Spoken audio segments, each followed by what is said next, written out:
आदाब, नमस्कार। ए to Z news के स्पोर्ट्स प्रोग्राम में आपका स्वागत है और नए वर्ष की आपको ढेर सारी शुभकामनाएं। मैं हूं अब्दुल अजीज़ और आज हमारे मेहमान हैं मुमताज़ खान, जो कि अखिल भारतीय ओलंपिक संघ के सदस्य होने के साथ साथ ही भारतीय एथलेटिक्स संघ के उपाध्यक्ष के साथ ही मध्य प्रदेश एथलेटिक्स एसोसिएशन के सचिव मुमताज़ खान हैं। 3 बार ओलंपिक खेलों में भारतीय दल के साथ भी मुमताज़ खान गए हैं। तो मैं सबसे पहले आपको मुमताज़ खान साहब, आपको नए साल की बहुत बहुत शुभकामनाएं देता हूं। साथ ही अपने श्रोताओं को ये भी बताना चाहूँगा कि आने वाले अटलांटा ओलंपिक खेलों में भी मुमताज़ खान जो है वो अपना कमाल दिखाएंगे और इंशाल्लाह ज़रूर वहाँ पर जाएंगे। तो मैं सबसे पहले आपसे ये कहना चाहूँगा कि मुमताज़ भाई, आपने एथलेटिक्स के खेल में शुरुआत कब से की थी और आपने कौन कौन से इवेंट में हिस्सा लिया? नमस्कार मुन्ने भाई, नए वर्ष की शुभकामनाएं आपको भी। मेरा स्पोर्ट्स करियर मैंने जब मैं 6th क्लास में था जब से स्टार्ट किया। पहले मैं क्रिकेट खेलता था, उसमें मेरा सिलेक्शन मैंने अच्छा परफॉर्मेंस देने के बाद नहीं हो पाया, तो मेरे एक कोच थे, उन्होंने मुझसे कहा कि इंडिविजुअल गेम खेलो आप। तो मिस्टर ओंकार नाथ दीक्षित जी थे, उन्होंने मुझसे कहा कि इंडिविजुअल गेम खेलो, तो मेरा मुँह उस साइड मेरा मोड़ हो गया। और उसके बाद फिर मैंने स्कूल्स में 100 मीटर करा, 200, 400 का मैं स्प्रिंटर रहा हूँ। उसके साथ साथ चैम्पियनशिप लेने के लिए मैंने हाई जंप और पोल वॉल्ट भी करता था मैं। और पोल वॉल्ट कुछ समय के लिए किया, पर मेरा हाई जंप मेरा बड़ा परफेक्ट था, जिसमें मेरा मध्य प्रदेश का रिकॉर्ड भी रहा है। वहाँ से मैंने स्टार्ट किया स्कूल से। तो मैं 7th क्लास में था, मैंने पहला नेशनल खेला। फिर इसके बाद मैंने ओपन नेशनल खेला। फिर मैं कंटिन्यू स्कूल नेशनल के साथ साथ ओपन नेशनल, स्कूल नेशनल खेलता रहा और उसके बाद वहीं से मेरा करियर स्टार्ट हुआ है। अभी जो विदेशों का आपने दौरा किया भारतीय दल के साथ साथ, आप कौन कौन से देशों में गए और वहाँ ये हमारे श्रोता जानना चाहेंगे कि आपको किस तरह की कैसी सफलताएं मिली? मुन्ने भाई, ये स्पोर्ट्स का करियर बहुत लंबा है, ये तो इतने शॉर्ट में अपन अभी नहीं बता सकते। हाँ, पर मेरा जितना अनुभव है इंटरनेशनल लेवल पे, मैं कई बार इंडिया टीम का मैनेजर रहा, टीम ऑफिशियल रहा, टीम के साथ रहा। मैंने 1992 में मैं समय पहले मैं बैंकॉक गया था अपनी इंडिया की टीम के साथ में। उसके बाद फिर मेरा कंटिन्यू फिर मेरा नेशनल लेवल पे, इंटरनेशनल लेवल मेरा मैं जाता रहा।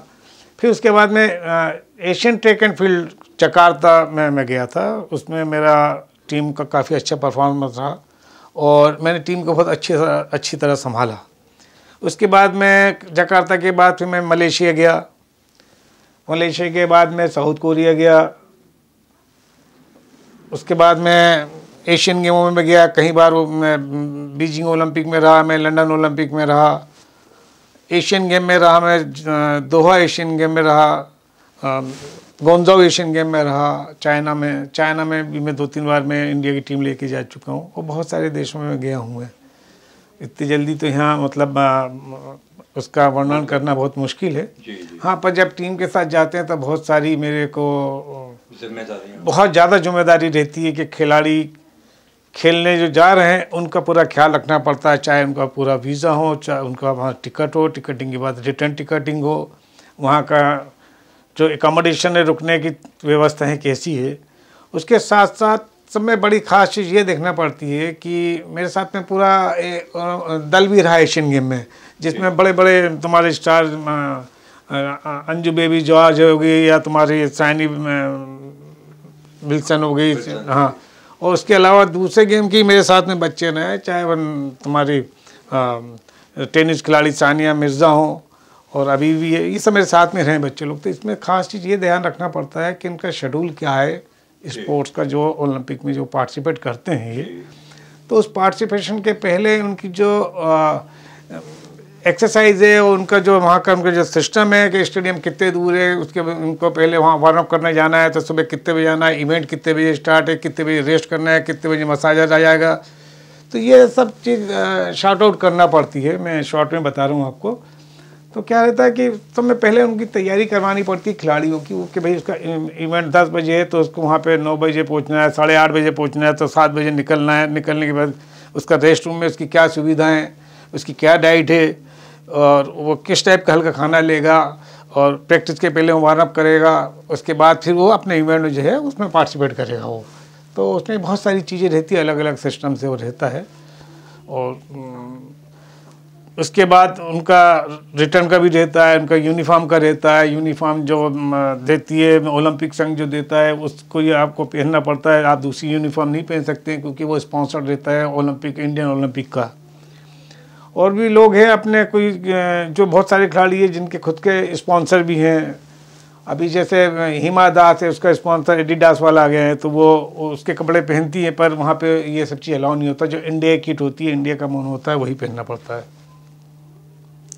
अभी जो टोक्यो ओलंपिक होगा तो उसका असर तो कोविड-19 का पड़ा ही है, इसमें लगभग सभी देशों पे पड़ा है। तो अपने यहाँ इंडिया में क्या तैयारी है उसकी? नहीं, इंडिया में और थ्रू आउट पूरे वर्ल्ड में बहुत अच्छी तैयारी थी, और टोक्यो ने भी बहुत ज़्यादा पैसा खर्च करा था और सब में भव्य आयोजन कराने के चक्कर में था। पर कोविड के चक्कर में वो सब चीज़ पानी फिर गया, फिर उन्होंने उसको पोस्टपोन करा, फिर अभी 1 साल के लिए पोस्टपोन करा। तो हमारे देश के जो खिलाड़ी थे इस समय बड़े अच्छी तैयारी में थे, पर कोविड के चक्कर में हर चीज़, हर आदमी डैमेज हुआ है उसमें, वो चाहे खिलाड़ी हो, चाहे वो कोई भी हो, यानी गरीब हो, अमीर हो, बुजुर्ग हो, जवान हो, या पैसे वाला हो या फैक्ट्री वाला हो, सबको डैमेज कराया। तो उसमें खिलाड़ियों के भी काफ़ी नुकसान हुआ। खिलाड़ी प्रैक्टिस नहीं कर पाया प्रॉपर, घर में करते रहे कुछ लोग अकेले अपना खुद का जो व्यायाम वगैरह करते रहे। तो उनकी अपनी अपनी सबकी तैयारी चलते रही है। और डेफिनेटली अभी जो टोक्यो ओलंपिक होगा उसमें हमारे खिलाड़ी जो है अच्छा परफॉर्मेंस देंगे। जो लास्ट ईयर पहले आपने देखा होगा कि ओलंपिक में 10-20 खिलाड़ी जाते थे, सब बोलते थे और ये ओलंपियन है, पर आज की तारीख में वो नहीं। आज की तारीख में टीम जाती है 100-125 लोगों की टीम जाती है अलग अलग इवेंट्स की, और प्रदर्शन पहले से बेहतर होते जा रहे हैं। मुमताज़ भाई, अब मैं आपसे मध्य प्रदेश के बारे में बात करूँगा। क्या आपने ये जो पौधा लगाया है मध्य प्रदेश में एथलेटिक्स का, बड़ा है, काफ़ी बड़ा है, यहाँ से कई खिलाड़ी निकले हैं, कई खिलाड़ी तो अपना प्रदेश छोड़ के दूसरे प्रदेश चले गए हैं। तो मैं आपसे ये जानना चाहूँगा कि पहले अपनी मीटें भी होती थी भोपाल में, आपने तो जो कभी नहीं हो सकता आपने वो किया, इंटरनेशनल मीट करा दी, दूसरी इंटरनेशनल मीट करा दी, एक और इंटरनेशनल। लेकिन अब वो चीज़ें इतने लंबा अर्सा हो गया कि वो सब खिंच गई। हालांकि हमारे खिलाड़ी देखना चाहते हैं, करना चाहते हैं। आपकी वाकई मेहनतें सड़कों पे भोपाल की हैं, क्योंकि मैराथन हो कुछ हो तो आपका ये। तो क्या इसमें कुछ अच्छा वक्त आएगा नए साल? नहीं मुन्नी भाई, आपने अच्छा क्वेश्चन करा। क्या है कि मैंने 92 से लेके 2010-11 तक के मैंने दर्जनों मीट कराई नेशनल लेवल की, और इंटरनेशनल लेवल भी कराई, ऑल स्टार एशियन मीट भी कराई भोपाल में जो पहली बार ही हुई थी। और आपने देखा होगा, आप तो उसके मतलब साक्ष्य उसके आप तो, और आप तो मेरी हर मीट में आप लोग रहे हो। मेरे पास जो टीम है बहुत ही अच्छी टीम है, पर कुछ लोग ऐसे आ जाते हैं स्पोर्ट्स में जो स्पोर्ट्स को डैमेज करते हैं। कोई कोर्ट में चले जाता है, कोई कुछ चले जाता है। जो स्पोर्ट्स खेलना चाहिए कोर्ट में नहीं जाना चाहिए, तो उस कारण से भी ये ब्रेक लग गया है। वैसे तो मैंने, आपको पता है, मैंने 15-20 नेशनल कराए, जो भोपाल में आज तक किसी ने, कोई इवेंट ने या कोई भी स्पोर्ट्स ने नहीं कराया है, और इंटरनेशनल लेवल की भी कराया है। मेरे अपने स्टेट के भी लड़के अच्छे खेले हैं, ओलंपिक में तक के गए हुए हैं। अभी आपका बीजिंग ओलंपिक में मेरा क्वालिफाइंग 4 लड़के थे। अभी जो रियो में ओलंपिक हुआ था उसमें अंकित शर्मा, उसने लॉन्ग जंप में पार्टिसिपेट किया था, आपने देखा होगा, और उसका इंडिया का रिकॉर्ड भी रहा है। तो अभी जूनियर लेवल पे अपने बहुत अच्छे टीम है, पर अभी तैयारी चल रही है नए साल पे। अभी जनवरी में ही एक मीट कराने की हम सोच रहे हैं, 15 से 17 जूनियर फेडरेशन कप कभी सब लोग एग्री होते हैं दूसरे भी सब, तो हम बहुत अच्छी मीट कराएंगे। टी20 स्टेडियम में मीट होंगी। नया ट्रैक बना है, उसका भी उसी से इनॉग्रेशन करेंगे हम लोग, क्योंकि कंटिन्यू ये जो चलते आ रहा था उसमें ब्रेक लग गया कहीं ना कहीं, तो उसको वापस हम लोग सब लोग मिलकर जितने खिलाड़ी हैं स्पोर्ट्स वाले हैं उसको आगे बढ़ाना चाह रहे हैं। तैयारी चल रही है। मुमताज़ भाई, एक बात तो आज पूछना चाहूँगा, क्योंकि आज तक लोग खोज रहे हैं इस बात को भी। आपने जो मैराथन का जो ट्रैक बनाया था, ये मंडीदीप से आगे तक का, यहाँ ये जो किया था, तो ये बात आपने के दिमाग में कैसे आई कि मैराथन यहाँ अच्छी हो सकती है? जब सेकंड टाइम में आपने CISF की मीट हुई तो आपने रायसेन का है वो ट्रैक बना दिया था। तो ये जो ट्रैक जो आपने बनाया, तो ये आपके पहले से दिमाग में था या ये आपने एकदम बैठे बैठे वो किया था? नहीं मुन्ने भाई, क्या है कि भोपाल में मेरा बहुत मन था कि एक भोपाल मैराथन के नाम से या सही बात किसी के नाम से या एक भोपाल या मध्य प्रदेश के नाम से एक में मैराथन कराने का मेरा बहुत सपना है। अभी भी वो पूरा नहीं हुआ, क्योंकि दिल्ली मैराथन है, बॉम्बे मैराथन है, जिसमें सभी लोग आते हैं, उसमें अच्छे खिलाड़ी लोग भी आते हैं। पर्टिकुलर सभी गेमों के खिलाड़ी इसमें पार्टिसिपेट करते हैं, जितने उद्योगपति हैं, जितने पत्रकार हैं, जितने आर्टिस्ट हैं, जितने छोटे बच्चे हैं, पेरेंट्स हैं। उस मैराथन में वो 2 मैराथन होती है, फन मैराथन और एक कंपटीशन मैराथन, उसमें इंटरनेशनल लेवल के लोग भाग लेते हैं। वो मेरी बहुत इच्छा थी कि भोपाल में वो मीट कराएं, और मैंने कई बार आपने देखा होगा मैंने मीट कराई है। और उस ट्रैक का ये मकसद है ये कि भाई वहाँ पे भी बनाना चाह रहे थे, भदभदा साइड भी बनाना चाह रहे थे, पर इधर ट्रैफिक ज़्यादा होने के कारण इधर इसका ये क्या है कि भोपाल में भी छोटी छोटी बहुत सारे लोग मैराथन कराते हैं। भोपाल रन होता है, भोपाल मैराथन नहीं, भोपाल रन है वो, तो भोपाल रन कराते हैं। इस टाइप के अब इवेंट स्टार्ट हो गए थे कि उसके लिए कुछ एक बेस होना चाहिए, कुछ उसका प्लेटफॉर्म होना चाहिए, इसलिए उसको एक अपन ने बना के रखा था कि हाँ भाई अपन इसको कराएं तो इस रोड पे कराएं, इस रोड पे ये रोड बंद कर दें, ये रोड से जाएगा, इससे वापस टर्न होगा। तो ये सोचा था, पर वो अभी सक्सेस नहीं हुआ है। पर डेफिनेटली अभी जब भोपाल मैराथन स्टार्ट करूँगा तो इन सब चीज़ का उपयोग होगा उसमें। नए वर्ष के शुरुआत में मुमताज़ भाई, आपका सपना पूरा हो, भोपाल की एक भव्य मैराथन रेस हो।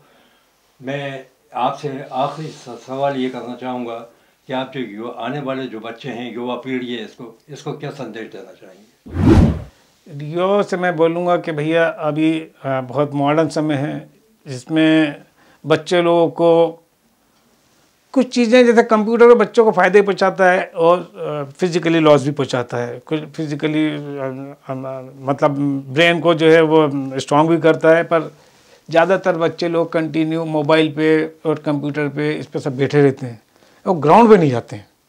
मैं बच्चों से, उनके पेरेंट्स से ये बोलूँगा कि भैया आप लोग सभी अपने बच्चों को कम से कम 1 घंटा ग्राउंड पर जरूर ले आके उनकी फिजिकली फिटनेस उनकी ज़रूर कराएं, ताकि उनको अर्ली एज में कोई भगवान न करे कोई उनको बीमारी हो। आजकल आपने देखा बहुत सारी शुगर के पेशेंट आ रहे हैं, नई नई बीमारी आ रही है।